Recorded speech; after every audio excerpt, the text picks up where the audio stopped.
말씀을 정리하도록 하겠습니다. 느헤미야를 전체적으로 우리가 보면 1장부터 7장은 성벽 재건 파트입니다. 느헤미야와 유다 공동체가 어떻게 고난과 역경을 이기고 성벽을 재건하였는가. 그래서 여기서 핵심은 뭐냐면 성벽 재건은 다 같이 이루어졌다. 그리고 하나님께서 주신 소명 앞에 사람을 두려워하지 않는 마음으로 모두가 합심하여서 이루어내었다. 그런 핵심이 있어요. 그래서 성벽을 재건하는 이것을 오늘날 우리는 어떻게 보냐면 교회의 회복을 얘기합니다. 교회의 회복. 핵심은 그거예요.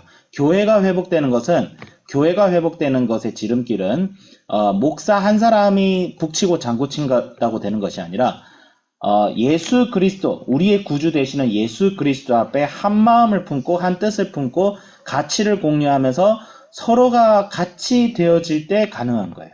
예. 그래서 영적인 회복, 부흥은 한두 사람의 어떤 그런 걸로 되는 것이 아닙니다. 하나님께서는 그렇게 일하시는 분이 아니십니다. 많은 사람들을 통해서. 그래서 엘리야가 선지자가 나밖에 없습니다 했을 때 하나님께서 너 그거 착각이야. 내가 7,000명의 일꾼들을 그곳에 남겨뒀어. 너만 일하고 있는 거 아니야. 이렇게 따끔하게 얘기하시는 장면이 분명히 있어요. 그래서 그걸 기억하고 그 다음에 이제 느헤미야 8장부터 10장까지는 뭐냐면 말씀과 기도의 회복입니다. 말씀과 기도를 통해서 회개가 선포되고 그 다음에 거기에 대한, 그러니까 한마디로 평양 대부흥 같은 이야기가 8장부터 10장까지의 이야기다라고 보시면 돼요. 그러면 우리가 이 9장의 이야기를 알기 위해서 먼저 8장을 해야 합니다. 8장에 무슨 일이 있었죠? 에스라가 율법책을 가지고, 우리 에스라서 알죠? 에스라서 7장에서 뭐 하러 왔다고 했어요? 하나님의 말씀을 연구하고 준행하며 그것을 이스라엘 백성들에게 가르치기 위해서 에스라는 왔어요. 그래서 에스라가 온 지 13년이 됐어요. 지금 이 시점에서는 13년이 됐을 때 성벽이 완공됐죠. 이제 사람들이 모여서 예배드릴 때 에스라가 먼저 율법을 선포합니다. 율법을 얘기합니다. 여기서의 율법은 구약의 말씀이에요.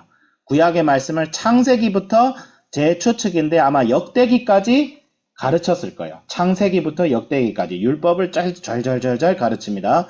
잘 가르치고 그 에스라가 율법의 말씀을 낭독하고 그것을 곁에서 레위 사람들이 설명해줘요. 이게 마치 순장들처럼 레위 사람들이 순장처럼 곳곳에 퍼져가지고 이 말씀을 해석하고 가르쳐줍니다. 오늘날 뭐예요? 말씀 사경회입니다. 말씀 사경회. 근데 평양 대부흥 때도 똑같이 이렇게 했어요.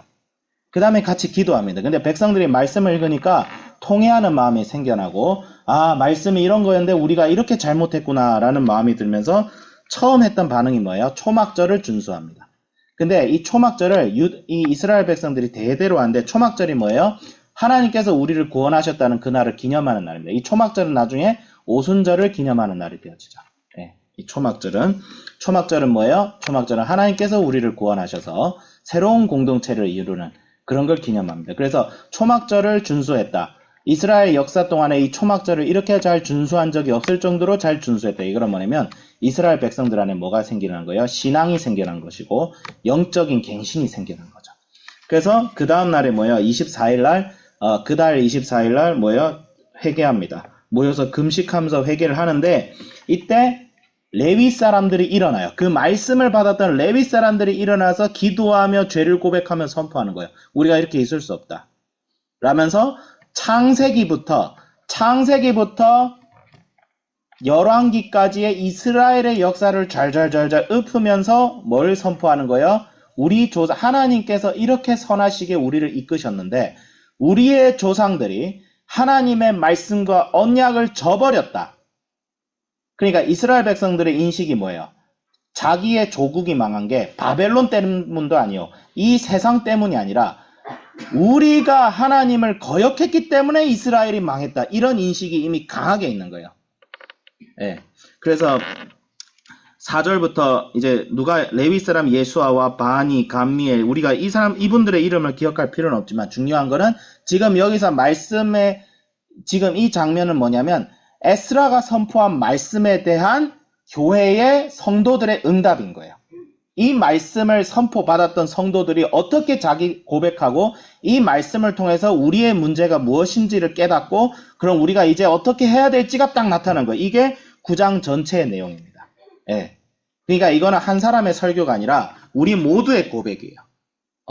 교회 공동체 모두의 고백이에요. 예.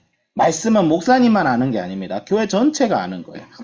그래서 4절부터 이제 뭐예요? 4절부터 이제 6절까지는 하나님이 얼마나 위대하신지를 먼저 선포합니다. 하나님은 영원부터 영원전까지 계신 너희 하나님 여호와를 성축할지어다. 왜? 하나님은 창조주이시고 우리를 구원하시고 우리를 선하셔서 하나님의 백성들을 이끄시는 하나님이다 라는 뜻에서 말하죠. 그 다음에 7절부터 이제 창세기의 내용이 나옵니다. 아브라함 때 우리의 조상 아브라함을 이끌어내셔서 절절절 이렇게 가고, 그 다음에 출애굽과 광야에서도 우리 하나님께서 우리를 인도하셨다라고 돼 있어요.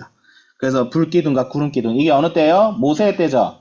모세가 모세가 이집트로부터 하나님의 백성들, 그 히브리 백성들, 종되었던 히브리 백성들을 이끌어서 광야로 이끕니다. 자, 정신 차리고 졸지 말고 고개 드세요. 고개를 숙이면 안 됩니다. 고개 드세요. 예, 고개 드세요. 자, 그 다음에 율법과 계명들을 알려주어서 백성들을 가게 하셨죠. 근데 어떻게 됐어요?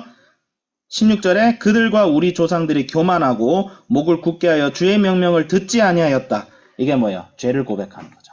그랬더니 어떻게 됐어요? 가데스 바네아에서 이스라엘이 반항하니까 하나님께서 그들을 치시고 그들을 광야에서 40년간 뺑뺑뺑 돌아서 죽게 하시고 광야 이스라엘 2세대만 남겨두셔서 이스라엘 2세대를 통해서 가나안을 정복하게 하셨어요. 오늘날 이게 뭐와 같은 거예요? 지금 이스라엘 1세대가 하나님께서 이스라엘 1세대를 버리시고 광야에서 40년간 뺑뺑뺑 돌게 한 다음에 이스라엘 2세대를 통해서 가나안을 정복하게 하셨다는 내용이 마치 뭐와 같은 거예요? 오늘날 자신들의 상황과 똑같다는 것을 지금 이 에스라의 말씀을 들은 유다 백성들이 깨닫는 거예요. 이 백성들이 뭐예요? 자기의 전세대가 죄를 저지르니까 나라가 망했죠. 그러면 바벨론이라는 이름의 광야에서 70년 동안 뺑뺑뺑 돌다가 거기서 살게 하시다가 하나님께서 다시 회복된 거예요. 스룹바벨 때. 이게 광야 이후의 세대의 자신의 모습, 광야 이후의 이스라엘 세대들과 자신들이 똑같다는 거예요. 예, 똑같다는 거예요. 그래서 하나님께서 9장 이제 우리 내일도 하지만 내일 이제 주일도 똑같은 거예요. 그래서 하나님께서 가나안 땅을 주셨지만 하나님께서 이 나라를 이스라엘 백성들로 하여금 나라를 차지하도록 하셨지만 사사기 때도 이스라엘 백성들은 어떻게 했어요? 죄악을 저지르고 하나님을 배신하고, 그 다음에 그래서 우리가 이런 모양이 됐다. 수백 년 동안 하나님께서는 우리를 참아주셨지만 우리는 하나님의 말씀대로 살지 않았다. 조상 대대로 그렇게 살지 않았다. 그래서 하나님께서 우리를 치신 것이 당연하다. 우리가 지금 이 벌을 받고 우리의 조상들 때 이스라엘이 망한 것이 너무 당연하다. 그래서 그 다음에 이제 그 내일장이 나오는데 이 말씀을 선포한 레위기 사람들이 뭘 주장하면 우리가 다시 하나님의 언약 앞에 인을 맺자. 인. 어떤 인이에요? 도장이에요. 도장은 뭐냐면 뭔가 서약서가 있으면 이 서약서를 나는 맹세하겠습니다 하고 인을 찍는 거예요. 그걸 하자. 이걸 누가 하자고 했어요? 에스라가 하자고 하지 않았어요. 느헤미야가 하자고 하지 않았어요. 그 레위 사람들이 설득을 해서 성도들이 자발적으로 하게 한 거예요. 예, 그런 역사가 일어납니다. 근데 평양 대부흥 때도 비슷했어요. 새벽 3시까지 기도하던 거 목사들이 시키지 않았어요. 목사님들은 9시까지 하자 했는데 성도들이 말씀을 받더니 막 불이 나가지고 막 떼굴떼굴 구르고 막 방언하고 공개적인 장소에서 제가 불륜 저지르습니다. 죄 고백하고 그거 누가 시키지도 않았어요. 공개 죄 고백은 하면 안 됩니다, 여러분. 여러분, 죄 고백은 공개적으로 하는 거 아니에요. 우리가 로마 카톨릭도 아니고 그걸 강제적으로 시키는 거 잘못했어요. 그건 성령께서 불을 붙이니까 사람들이 이걸 안 할 수가 없게 돼서 자발적으로 하게 된 거예요. 평양 대부흥은 누가 계획해서 시작한 거 아닙니다. 말씀과 기도가 선포된 자리에 성령께서 강타하신 거예요. 성령께서 강타하신 거예요. 근데 그게 어느 자리에서 선포됐어요? 말씀과 기도가 있는 자리에서 성령께서 임하셨어요. 성령을 구해야 됩니다. 성령을 구하는 방법은 말씀과 기도밖에 없어요. 이상한 프로그램 만들고 너 한번 따라해봐. 이런 식으로는 잘못됐습니다. 우리 평양 대부흥은 그렇게 시작하지 않았어요. 예. 말씀과 기도를 통해서 백성들이 회개하니까 그걸 통해서 시작이 된 거예요. 오늘 한국교회는 다시 이 부흥이 필요합니다. 한국교회는 부흥이 필요합니다. 최근에 통계를 보면 10년 전만 해도 한 10년이나 20년 전만 해도 한국교회 성도들은 100만, 1000만이다, 이런 말이 나왔어요. 오늘날 지금 개신교 공식적인 인구는 한 700만 정도 되고요. 그 중에 한 160만은 이단입니다. 그 다음에 거기에 또 교회를 다니지 않는 가난한 성도들. 난 신앙이 있지만 난 더 이상 교회에서 신앙생활을 하지 못하겠다 하는 사람들이 또 한 2, 300만 돼요. 그러니까 오늘날 교회 다니는 사람들은 한 400만 정도밖에 안 돼요. 그들 중 대다수는 60대 이상 할아버지 할머니들이에요. 여러분 나이대에 나는 예수님 믿는다고 얘기만 하는 사람은 10%도 안 되고 그 중에 교회 다니는 사람들은 절반 이하예요. 이게 우리의 현실입니다. 교회는 죽어가고 있습니다. 한국 교회는 죽어가고 있습니다. 근데 왜 죽어가고 있어요? 오늘날 왜 죽어가는지를 고민해 보려면 우리는 말씀으로 돌아가야 돼요. 예. 근데 저도 성경을 읽어보고 오늘 100년 동안의 한국 교회사를 아무리 살펴봐도 한국 교회가 무너져가는 이유는 외부의 이슈가 외부에서 뭔가 위협이 들어와서 무너지는 게 아니라 그거는 형식적인 모습이야. 교회 자체가 이미 타락해가고 부패해가고 있었어요. 말씀이 선포되지 않는 교회, 프로그램만 가득 찬 교회, 말씀을 통해서 성도들에게 복음을 일깨워주지 않고 어떤 행사와 헌신으로 강요만 하는 교회, 헌금을 통해서 가난한 성도들의 경제적 형편을 살피고 교육자들의 형편을 살펴주는 교회가 아니라 건물 지는데 돈 쓰는 교회. 잘못됐습니다. 이거는. 우리는 이거를 직시해야 됩니다. 예레미야와 에스라와 느헤미야 말씀이 오늘날 보여주는 것은 한국 교회가 다시 부흥하기 위해서는 다시 말씀으로 돌아가야 된다. 다시 기도로 도와야 된다. 그리고 우리를 회개하게 하시는 성령의 역사가 부흥이 지금 다시 임해야 된다라는 것이죠. 그래서 오늘 한비전 공동체와 교회 김남준 목사님께서도 말씀하시죠. 우리가 말씀과 기도로 돌아가야 된다. 매일 성경 공동체로 돌아가야 된다. 매일 성경을 묵상해야 된다. 이거는 뭐냐면 교회가 회복되게 하기 위해서요. 그래서 우리 여기 계신 온라인 성도님들, 그 다음에 우리 한비전 학생들, 여러분들이 이 느헤미야와 에스라에 살던 유다 백성들의 지금 그 역할을 여러분들이 지금 맡고 있다고 생각을 해야 돼요. 한국교회 지금 이대로 가서는 안 돼요. 이대로 가서는 안 돼요. 정말 이대로 가서는 안 돼요. 근데 예수님께서는, 하나님께서는 여전히 그분의 선한 계획 속에서 우리를 바라보고 계시고 여러분들 한 사람 한 사람을 들어 쓰시기로 작정하셨어요. 여러분이 거기에 콜에 응답을 하면 돼.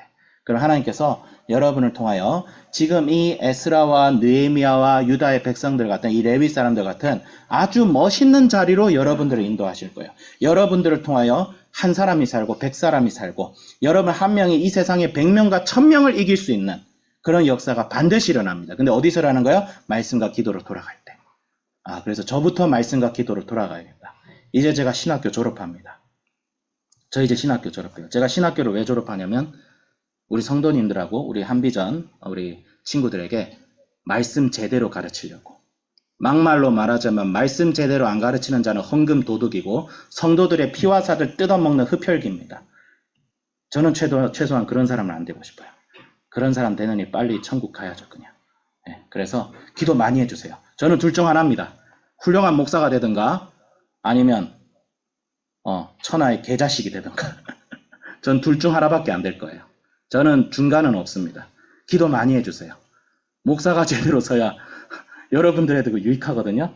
여러분들 자신을 위해서 저 같은 사람이 말씀 앞에 제대로 서 있을 수 있도록 많은 기도해 주시고 우리 한비전과 우리 주사랑교회 공동체가 정말 한국교회를 일깨우는 공동체가 되어서 여러분 한 사람 한 사람을 통하여 다시 교회로 가야겠다. 다시 예수님 말씀 들어봐야겠다. 예수님이 뭐라고 하셨는지 한번 알아봐야겠다. 그런 말들이 나올 수 있는 그래서 한국교회가 다시 살아날 수 있도록 살아날 수 있습니다. 촛대 안 옮겼습니다. 하나님은 절대 교회의 촛대를 옮기지 않았습니다. 70년, 80년 잠시 휴경기는 있을 수 있어도 하나님께서 유다 공동체를 70년 만에 다시 일으킨 것처럼 한국교회 다시 살아날 겁니다. 유럽교회도 언젠가 다시 살아날 겁니다. 하나님께서 하게 하십니다. 그런 믿는 믿음으로 우리가 오늘 하루도 승리하시길 바랍니다. 기도하겠습니다. 하나님 아버지 감사합니다. 말씀과 기도를 통해 교회가 회복되어지게 하여 주시옵소서. 하나님 아버지 주여 함께 해주시고 인도해 주실 것을 믿습니다. 주 우리부터가 기도와 말씀과 성령으로 우리의 마음이 열정으로 일깨워지게 하여 주시옵소서. 감사드리며 우리 주 예수 그리스도의 이름으로 기도드립니다. 아멘.